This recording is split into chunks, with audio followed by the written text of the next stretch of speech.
अस्सलाम वालेकुम dear students, GK preparation में आपको वेलकम करते हैं। शुरू करते हैं अल्लाह के नाम से जो बड़ा रहीम और रहम करने वाला है। डियर स्टूडेंट्स, आज हमारा दूसरा लेक्चर है जो कि लीग ऑफ नेशंस के ऊपर डिपेंड करता है। जैसा कि आपको मालूम है कि मैं जनरल नॉलेज का जो पोर्शन है उसमें से जितनी भी इंटरनेशनल ऑर्गेनाइजेशंस या लीग्स हैं वो पढ़ा रहा हूँ आपको। तो ये दूसरा लेक्चर है लीग ऑफ नेशंस। ठीक है, तो देखते हैं कि इसके अंदर क्या क्या चीज़ें मौजूद थी और हमें क्या क्या करना है। एक बात मैं आपको वाज़ेह कर दूं कि जितना कुछ भी हम पढ़ रहे हैं ये पीपीएससी और एफपीएससी के टेस्ट जो होते हैं जॉब के लिए, उनके लिए काफ़ी है। इससे ज़्यादा मज़ीद इसकी डेप्थ में जाना ज़रूरी नहीं है। ठीक है, तो जो लीग ऑफ नेशन थी, पहले थोड़ी सी आपको हिस्ट्री बता दूं कि ये बनी क्यों। जब 1914 से 1919 तक वर्ल्ड वार वन रही तो इस दौरान दुनिया के अंदर तबाही मच गई। तमाम जो मोस्टली कंट्रीज़ का इंफ्रास्ट्रक्चर जो था वो डिस्ट्रॉय हो गया, तबाह हो गया। बहुत सारे मुल्क जो हैं वो इससे असरअंदाज हुए, बहुत सारी इकॉनमीज़ बैठ गई। तो फिर दुनिया ने सोचा कि क्यों ना कोई ऐसी लीग बना ली जाए जो इस तबाही को रोकने का सबब बने, मतलब कि दोबारा कभी ऐसा कोई इंसिडेंट ना हो। तो दुनिया के सोचने के बाद जब वो एक जगह पे इकट्ठे हुए तो विड्रो विल्सन अमेरिकन प्रेसिडेंट थे। कौन थे? Withdraw Wilson. उन्होंने आइडिया दिया कि हम लीग ऑफ नेशन बनाते हैं। कब बनाई? फिर 10 जनवरी 1920 में। कब बनी लीग ऑफ नेशंस? 10 जनवरी 1920 में। मकसद क्या था कि जो दुनिया जो थी ना उसे तबाही से बचाना था। आइडिया था यूएस प्रेसिडेंट का, विड्रो विल्सन। एक दफ़ा पीपीएससी में ये क्वेश्चन भी आ चुका है कि वर्ल्ड वार वन जो थी उसके दौरान अमेरिका का प्रेसिडेंट कौन था। ठीक है, तो ये आपके माइंड में अब बैठ जाएगा कि विड्रो विल्सन था। कौन था? Withdraw Wilson. रट्टा लगा लें, withdraw Wilson, withdraw Wilson US president. ठीक है, हेडक्वार्टर जो था इसका 1920 में बना जिनेवा स्विट्ज़रलैंड में। कहाँ पे बना? जिनेवा स्विट्ज़रलैंड में। आईएलओ का हेड क्वार्टर भी जिनेवा में था और लीग ऑफ नेशन का जो हेड क्वार्टर था वो भी जिनेवा में बना। ठीक है, अच्छा, मज़े की बात यह है कि अमेरिका ने कभी इस लीग को ज्वाइन ही नहीं किया। अब आप कहेंगे कि आइडिया अमेरिकन प्रेसिडेंट का था, विड्रो विल्सन का था जो अमेरिकन प्रेसिडेंट था, और अमेरिका ने ही इस लीग को ज्वाइन नहीं किया, तो क्यों? एक सवाल बनता है ना कि इसकी रीज़न क्या है। तो भाई उस वक़्त जो अमेरिका की थी ना सेनेट, उसमें जो अपोजिट मेंबरान थे वो ज़्यादा थे, उन्होंने इसकी मंजूरी नहीं दी थी, इसलिए अमेरिका ने कभी भी इसे ज्वाइन नहीं किया था। ठीक है, लोगो इसका पेंटा स्टार था। 1939 में वो अप्रूव हुआ। मतलब कि 19 साल तक, 1920 से 1939 तक ये बगैर किसी लोगों के जो है ना चलती रही। पेंटा स्टार, वो गोल दायरे के अंदर ना, गोल दायरे के अंदर एक स्टार बनाया हुआ है इस तरह से करके। पेंटा स्टार जो है ना वो इसका लोगो है। ये भी पूछा जा सकता है कि लीग ऑफ नेशन का जो लोगो है उसे क्या बोलते हैं, तो उसे क्या बोलेंगे हम? पेंटा स्टार। क्या बोलते हैं? पेंटा। यार पेंटा मतलब 5, स्टार मतलब तारा। ठीक है, तो एक जो स्टार होता है उसके 5 ही वो कार्नर बनाते हैं ना।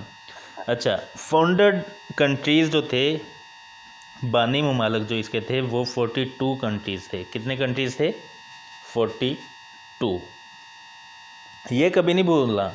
ये भी पूछा जाता है क्वेश्चन कि लीग ऑफ नेशन जब बनाई गई तो उसके फाउंडर कंट्रीज़ कितने थे। ठीक है, तो ये तो यार रट्टा लगाने वाली सीधी सीधी सी बातें हैं, आपने रट्टा लगा लेना इन चीज़ों को। उसके बाद नेक्स्ट आता है कि हिटलर जो था ना, थोड़ा सा अब हम इसका देखते हैं बैकग्राउंड, इम्पॉर्टेंट इवेंट्स क्या थे। ठीक है, तो 1933 में हिटलर ने जो है ना लेफ़्ट कर दिया, छोड़ दिया इसे। क्यों छोड़ दिया? क्योंकि लीग ऑफ नेशन कहती थी कि हम कभी हथियार, असलहा नहीं बनाएंगे, हम कभी बम वगैरह नहीं बनाएंगे। लेकिन हिटलर जो था वो कहता था कि नहीं भाई, हम तो बनाएंगे। क्यों? क्योंकि वो ज्यूज़ कम्युनिटी के बहुत ज़्यादा ख़िलाफ़ था। वो समझता था कि ज्यूज़ जो है ना वो फितना है इस दुनिया में। ठीक है, तो इसलिए हिटलर ने कहा कि भाई हम आपके जो आपका लेजिस्लेशन है ना, जो आप कर रहे हैं लीग ऑफ नेशन वाली, हम उसे नहीं मानते और हम लीग ऑफ नेशन को लेफ़्ट करते हैं।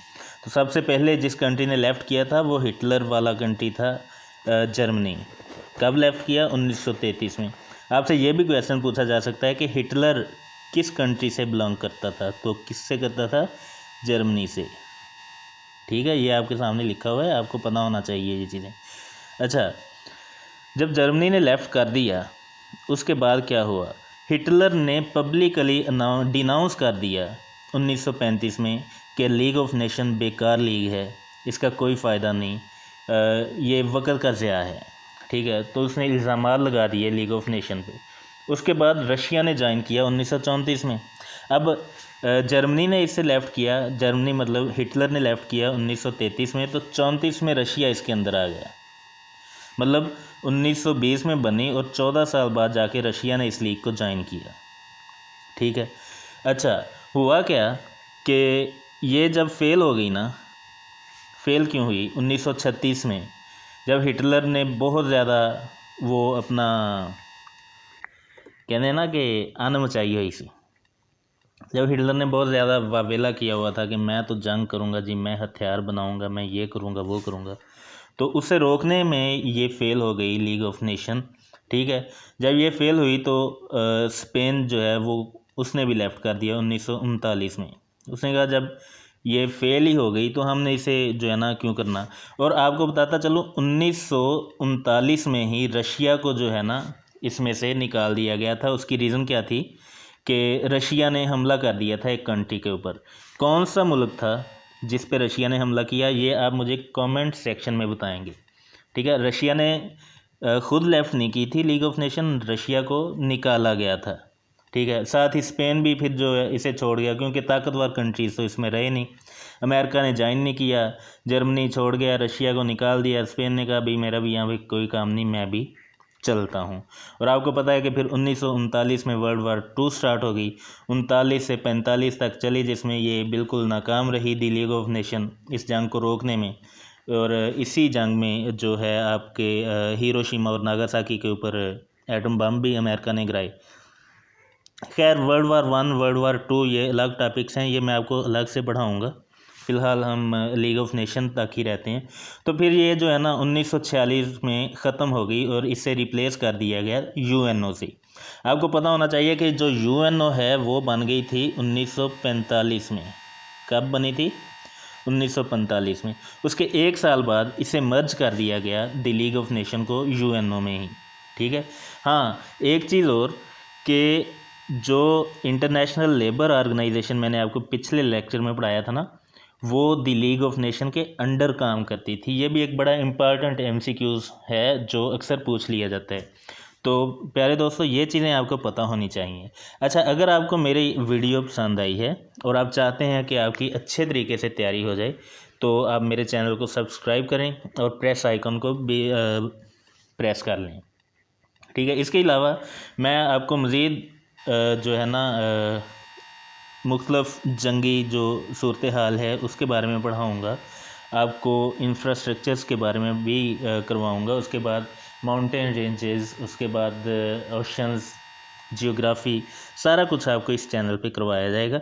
और एक चीज़ पे आपने बिलीव रखना है कि जो भी आपने तैयारी करनी है ना पीपीएससी या एफपीएससी की, तो ये स्मार्ट तरीके से करें। स्मार्ट तरीके से देख लें, आप कोई भी पास्ट पेपर उठा के देखें, आपको यही क्वेश्चंस मिलेंगे मोस्टली रिपीटेड।